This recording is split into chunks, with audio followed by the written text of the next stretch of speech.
fair to say there's a contingent of those on the political right who, every time the issue of Mexico and illegal immigration comes up for discussion, their immediate call is to round them up, lock them up, and toss them right back into Mexico? There are plenty of Republicans who don't agree with this idea, those on both sides who see folly in the concept and speak from experience living right across the border in Texas. Let's give them a chance to speak.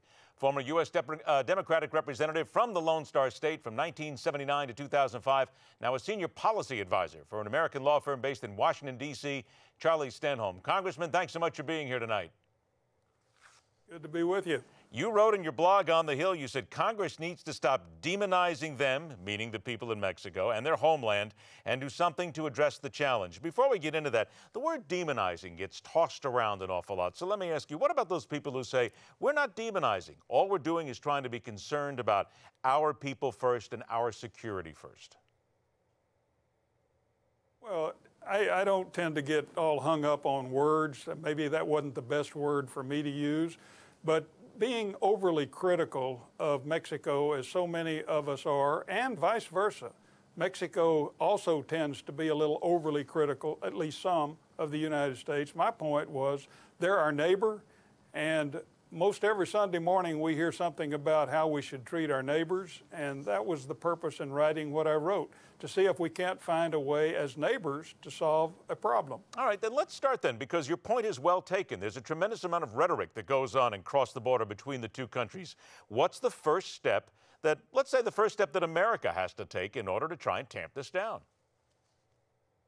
Well, you need to start, you mentioned it in the opening there, to those that want to, the 11 million, let's accept the fact that there's 11 million undocumented workers.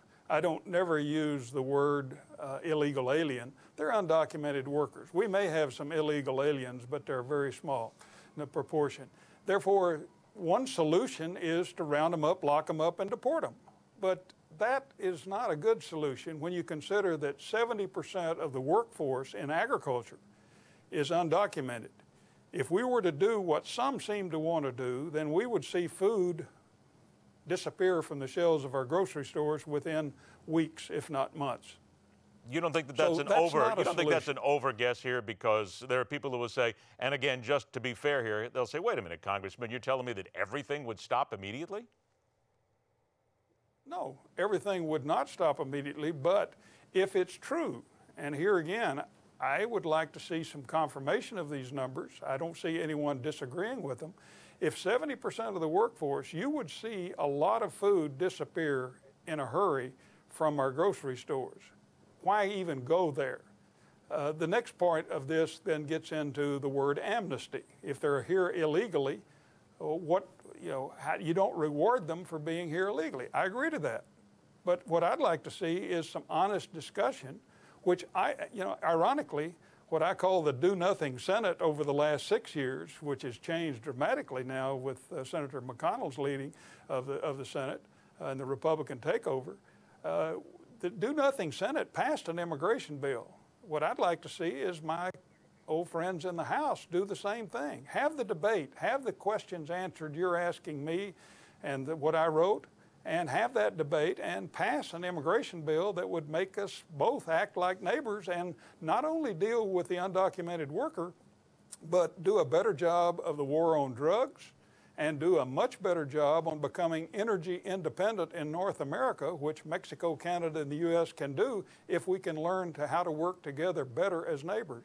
Congressman, I got about a minute or so left here. Isn't it fair to say that if we're going to start, and you talk about being better neighbors, don't we then have to start in Congress itself with our lawmakers in Washington, where everybody there is, I hate to use it and dumb this down so much, but just got to learn to get along, and you're not going to get everything that you want, but you have to be able to at least do some sort of compromise, get something here, because otherwise we're just going to be locked into this discussion here for another decade or more.